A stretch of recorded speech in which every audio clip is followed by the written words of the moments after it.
You know, and versus like I try to eat like nothing that comes out of China. You know, obviously they like to put lead and paint and put it on toys, so you imagine what they can. I mean, I doubt they really care what ultimately it is in food that they're sending over to America. I don't think their best interest is in their heart. You know what I mean? So it's obviously about profit at that point. So definitely something to keep in mind where your food's coming from. Let's see here. Eggs, kind of same thing on eggs. Like I said, my preference is definitely to buy the cage-free, omega-3 enriched eggs. We want to eat food because it not only does it keep us full, but you should be getting nourishment from it too, right? And obviously, with the omega-3 eggs, I like them because it's just another way to get my omega-3 levels up. Let's see here, nuts and seeds. Nuts, you know, you got things like walnuts, pecans, almonds, macadamias, lots of good nuts to choose from. Peanuts are not a nut; they're actually a legume. Definitely want to stay away from peanuts. All right. Peanuts are actually contain anti-nutrients in there, would actually can suck nutrition out of your body too. So you can just Google and get on the internet, Google peanuts, anti-nutrients, whatever. Kind of read up on that a little bit. Seeds, pumpkin seeds, sunflower seeds, those are all good. Sweet potatoes and yams, squash. Pretty much all your squashes are good to go. They're really filling too. If you like, they're a great substitute for potatoes. Butternut squash, acorn squash, zucchini squash. Spaghetti squash, tons of them out there, right? Fibrous vegetables, broccoli, cauliflower, root vegetables, rutabaga, turnips, beets, the list goes on and on. Pretty much all your fruits are okay. I eat a whole avocado every day, great source of omega-3s. Some of my other favorite fruits, mangoes, pineapples, bananas. I've been eating actually a quarter chunk of watermelon every morning all summer with my eggs and turkey sausages and stuff like that. So tons of good fruits to choose from. Post-workout, we'll actually get this a little further. There's different types of sugar within fruit, sucrose, glucose, dextrose, so on and so forth. Specifically, post-workout, you really want to keep your fructose consumption low. Fructose is generally going to load your liver glycogen first versus muscle glycogen. When we work out, you burn off glycogen, that's what powers your bodies, right? And you need to replace that glycogen with glucose. So you want to have you want to draw from fruits that have a high glucose level. I'm actually doing coconut water post-workout. Sweet potatoes are actually really good, and then other good low fructose fruits. Mangoes, bananas, pineapples, and then actually in here, we've got a printout of a paleo sugar chart from the paleodiet.com website that kind of shows a breakdown of different types of sugar within fruit. So something to think about.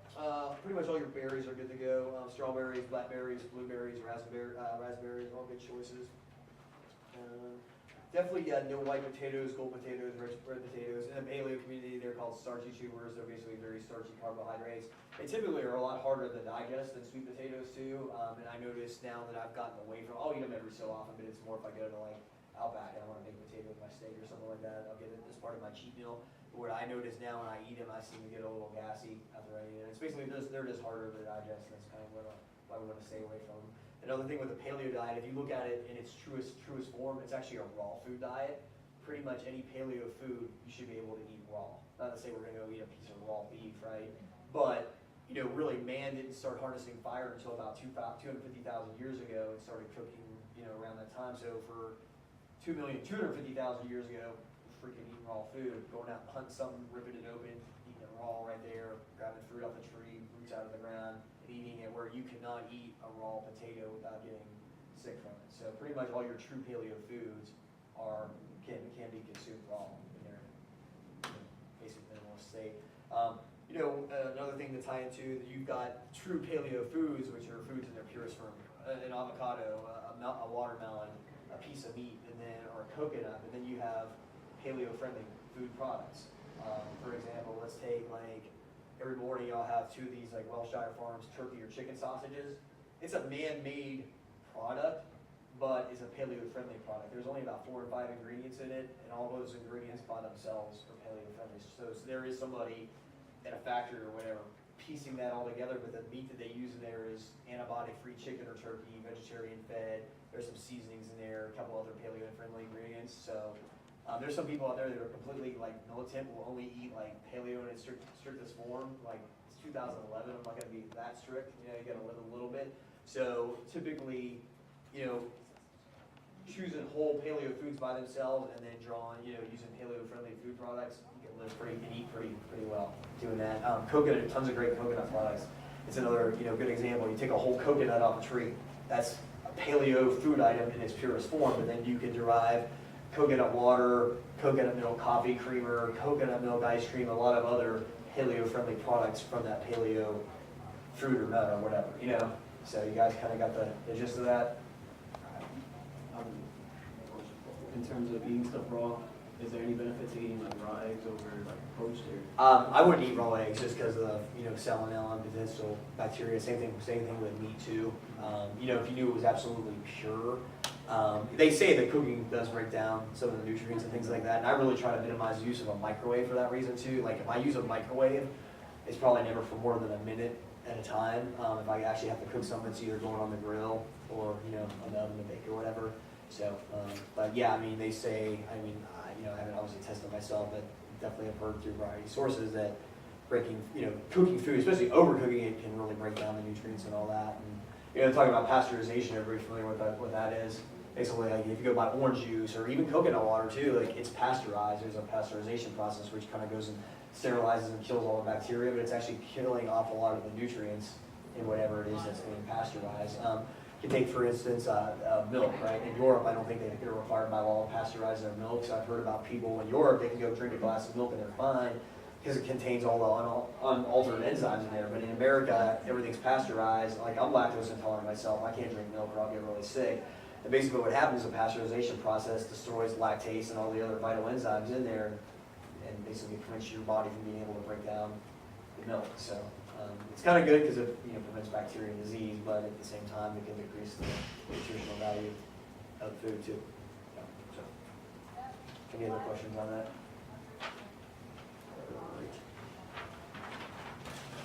Eating paleo, based on experience, it will definitely improve your health, performance, and body composition. Like I said, I don't really count my calories. I pretty much know what I eat every day. I've sketched it out before, whatever. But I don't stress about it if I eat some extra squash or I eat a couple extra ounces of steak or whatever. If you're eating, the thing is with paleo-friendly foods are actually, with the exception of some of the fruits and like sweet potatoes and stuff like that, they're actually very low on density on calories and things like that. Where you could take like a half cup of rice and it's probably got 45 grams of carbohydrates in it. And how many servings of rice is a typical person going to eat in a meal? You're going to probably end up eating at least 2 cups of rice, and you're looking at potentially 150 carbs, bam, right like that. Where you have to eat a mound of sweet potatoes to get that much. I think a sweet potato has about 6 grams of carbohydrates per ounce. You're going to have to eat a massive amount of sweet potatoes to get the same carb load as a little tiny cup of rice or something like that.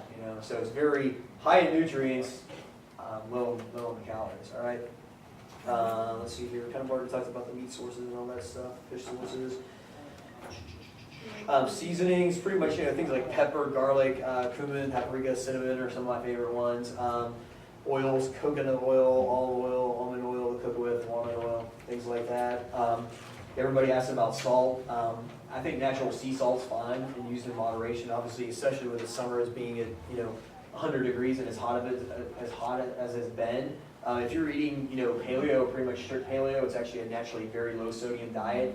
And, you sweat, you see white streaks in your shirt or whatever, you're sweating out sodium. It needs to get back in there somehow.